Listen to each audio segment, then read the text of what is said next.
अभी हम देखेंगे 22 के जेई मेंस के क्वेश्चन, ठीक है, जो सारी शिफ्ट के अंदर एटम से रिलेटेड कितने क्वेश्चन आए हुए थे। अब 22 के अंदर 3-4 क्वेश्चन ही दिए हुए, बाकी न्यूक्लियाई से रिलेटेड क्वेश्चन थे, ठीक है। तो जितने भी क्वेश्चन है हम देखते हैं। तो देखो, सबसे फर्स्ट क्वेश्चन इन्होंने दे रखा है, hydrogen atom from excited state comes to the ground by emitting a photon of wavelength lambda, the value of principal quantum number n of the excited state will be। कितनी होगी n की value? देखो, तो यहां से 1 by lambda wavelength कब होगी? जब वो ग्राउंड स्टेट के अंदर आ रही। ग्राउंड मीन्स 1, और यहाँ पे कौन सी है हमें नहीं पता, कौन सी एक्साइटेड स्टेट है, इसलिए इसको हमने n नाम दे दिया, ठीक है। तो इधर से देखो 1 by lambda is equal to r, तो r को मैं इधर डिवाइड में कर दूं, इधर मल्टीप्लाई तो इस साइड आके डिवाइड में होगा, तो कितना बचा 1 माइनस n स्क्वायर। n की वैल्यू चाहिए तो 1 बाई n स्क्वायर इस तरफ, यहाँ कितना बचा 1 माइनस 1 बाई लैम्डा r, ठीक है। अब नेक्स्ट इसका एलसीएम ले लो, कितना बचा lambda r minus 1 by n square है, हमें n चाहिए तो टर्म को पलट दो, lambda r divide by lambda r minus 1, square हटा दो तो इधर आ गया अंडर रूट। तो ये आ गई हमारे पास n की वैल्यू, जो कि है ऑप्शन नंबर सेकंड, ठीक है, सेकंड ऑप्शन हो गया। कर लोगे फर्स्ट क्वेश्चन? सेकंड क्वेश्चन है, देखो इजी क्वेश्चन है, ये जो मैंने थ्योरी करवाई थी उनमें ऑलरेडी करवा रखे ये मोस्टली सारे questions. Second, x divided by x plus 4 is the ratio of energy of photon produced due to transition of an electron of hydrogen atom from its third permitted energy level। energy level कौन से of hydrogen third permitted energy level से कहाँ आ रहा है ये? Third permitted energy level कितना कौन सा होगा? मीन्स n की वैल्यू 3 है और टू द सेकेंड लेवल, तो n1 की वैल्यू 2 है, means n is equal to 3 के अंदर इलेक्ट्रॉन था, n is equal to 3 means second excited state से फर्स्ट एक्साइटेड स्टेट में इलेक्ट्रॉन आ रहा है, तो उस टाइम पे इसकी एनर्जी होगी E1, ठीक है। उसके बाद इन्होंने बोला the highest permitted energy level to the second permitted level, फिर इन्होंने बोला n1 की वैल्यू तो 2 है, लेकिन n2 की है हाईएस्ट परमिटेड एनर्जी लेवल, जो कि कितना होगा हाईएस्ट, तो इंफिनिटी हो सकता है, तो n2 की वैल्यू होगी इंफिनिटी और इस टाइम पे एनर्जी होगी E2। और इन्होंने बोला कि E1 बाई E2 का रेशियो किसके इक्वल है? x divide by x plus 5 4, ठीक है, इतना है। तो बताओ x की वैल्यू कितनी होगी? x की वैल्यू कितनी होगी? सॉल्व करो। E1 किसके इक्वल होगा? 13.6 हाइड्रोजन एटम ही है, तो Z वगैरह लिखने की जरूरत है नहीं। 1 बाई n1 का स्क्वायर माइनस 1 बाई n2 का स्क्वायर, तो कितना आ गया 13.6 इलेक्ट्रॉन वोल्ट, और यहां से कितना आया 1 बाई 4 माइनस 1 बाई 9, तो ये कितना होगा 36, और यहाँ पे आ गया 5। ये हमने काफी बार कर लिया, तो ये हो गया हमारे पास E1 की वैल्यू। अब इसी तरह E2 की वैल्यू निकाल दो, किसके इक्वल आ गया 13.6 इलेक्ट्रॉन वोल्ट और 1 बाई 2 का स्क्वायर माइनस 1 बाई इंफिनिटी, तो कितना आ गया 0, और ये 2 का स्क्वायर कितना आ गया 4, ठीक है। अब इन दोनों को डिवाइड करोगे तो कितना आएगा? जब हमने इसको डिवाइड किया तो 13.6 इलेक्ट्रॉन वोल्ट से 13.6 इलेक्ट्रॉन वोल्ट कैंसिल, 5 बाई 36 और 4 बाई 1, तो ये आ गया 9, 5 by 9।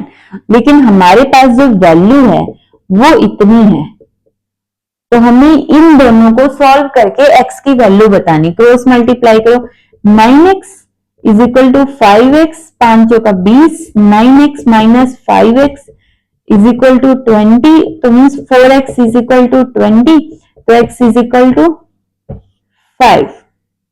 Simple, x is equal to 5 आ गया। कर लोगे तो हमारा आंसर आ जाएगा ऑप्शन नंबर 3। इजी है। नेक्स्ट क्वेश्चन, थर्ड क्वेश्चन पढ़ो। स्टेटमेंट देखो थर्ड क्वेश्चन की क्या दे रखी है। थर्ड क्वेश्चन के स्टेटमेंट में हमें दे रखा है in a hydrogen spectrum lambda with the wavelength of first transition line of Lyman series. जो लाइमन सीरीज है, कौन सी सीरीज है? Lyman series. लाइमन है तो n1 की वैल्यू कितनी होगी? 1 होगी। In hydrogen spectrum lambda with the wavelength of first transition line of Lyman series the wavelength difference will be a lambda. तो इस टाइम पे जब फर्स्ट ट्रांजिशन है तो मतलब n2 की वैल्यू कितनी होगी? 2 होगी। तो जो ट्रांजिशन होगा उस टाइम पे जो वेवलेंथ होगी वो लैम्डा होगी। उसके बाद the wavelength difference will be a lambda. जो वेवलेंथ का डिफरेंस होगा वो ए लैम्डा के इक्वल होगा। कब? कौन सी वेवलेंथ का? Between the third transition line of Paschen series, ना कि लाइमन सीरीज की। कौन सा ट्रांजिशन है? Third transition. तो मान लो वेवलेंथ लैम्डा 1 है, पास्चन सीरीज है, तो n1 की वैल्यू कितनी होगी? Lyman, Balmer, Paschen. 3 n2 की कितनी होगी? कौन सा ट्रांजिशन है? थर्ड ट्रांजिशन है। फर्स्ट ट्रांजिशन, सेकंड ट्रांजिशन और थर्ड ट्रांजिशन। तो n2 की वैल्यू कितनी होगी? 6 होगी। ठीक है। And the second transition line of Balmer series. फिर second transition line of Balmer series 3 और 4। तो ये कितना आ गया? 4। फर्स्ट ट्रांजिशन 3 और सेकंड ट्रांजिशन 4, तो इन्होंने सेकंड ट्रांजिशन बोला। तो इनकी जो वेवलेंथ का डिफरेंस होगा lambda 1 minus lambda 2 is equal to a lambda होगा। तो बताओ ए कितना होगा?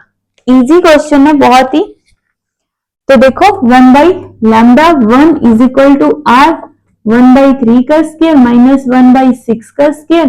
सॉल्व कर दो। 1 बाई 9 माइनस 1 बाई 36, 36 4 माइनस 1 कितना आ गया?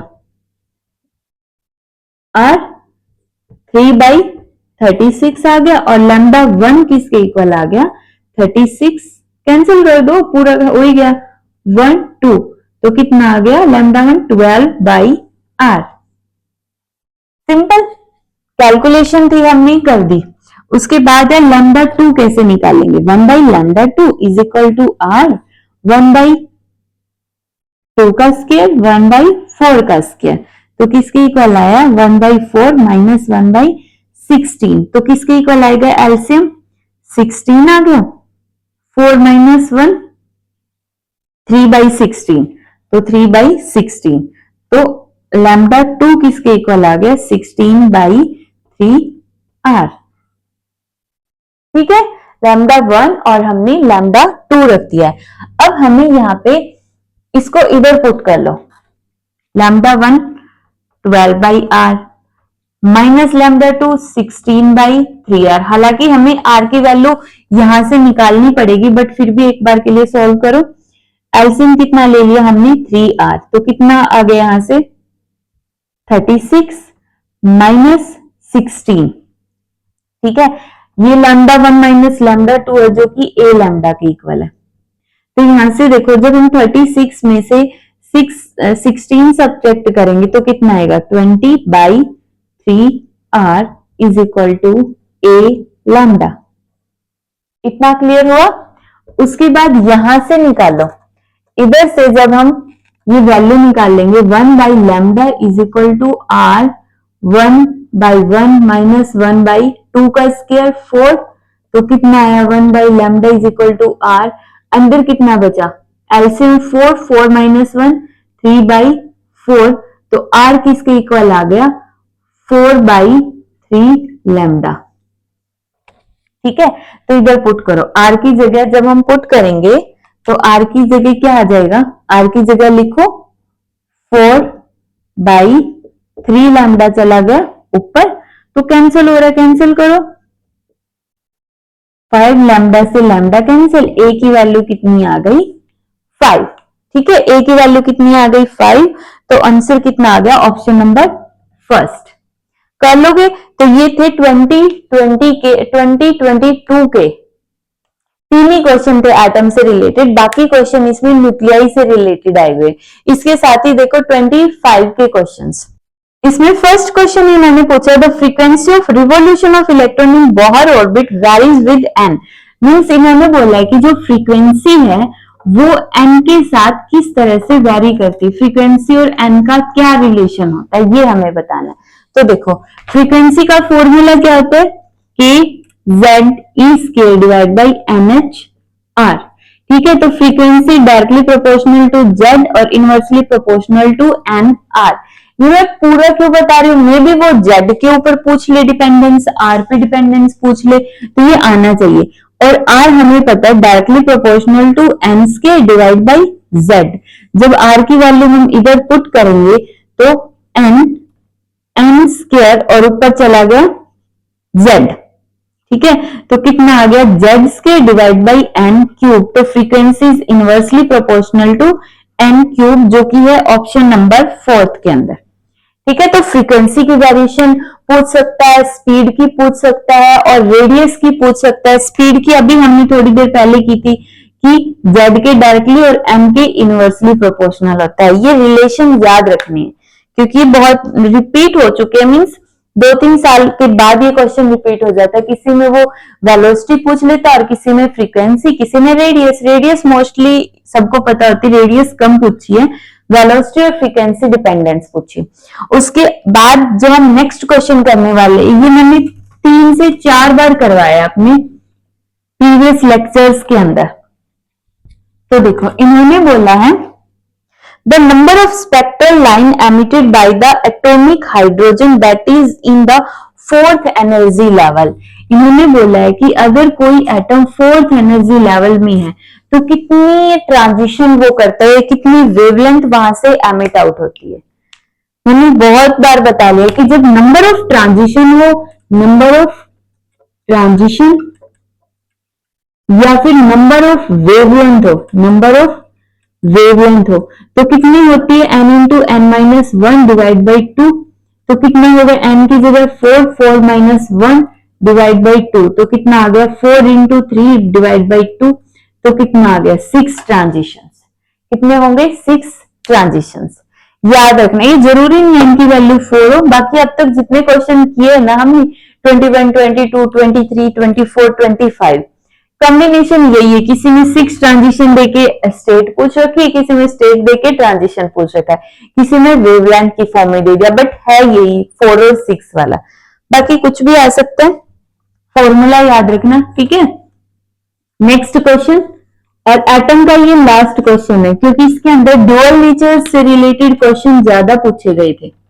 25 के अंदर ड्यूअल नेचर के काफी सारे क्वेश्चन पूछे गए हैं, एटम के क्वेश्चन कम है।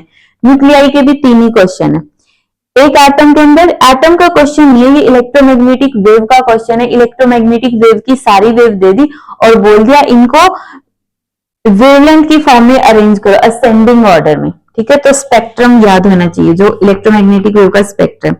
देखो नेक्स्ट क्वेश्चन है, during the transition of electron from the state A to the state C of a Bohr atom the wavelength of emitted radiation is 2000 angstrom. ठीक है, जब वो कोई स्टेट ए से, स्टेट ये हो गई ए, ये हो गई बी, ये हो गई सी, या उल्टा दे रखा है, transition of an electron from the wavelength of emitted radiation.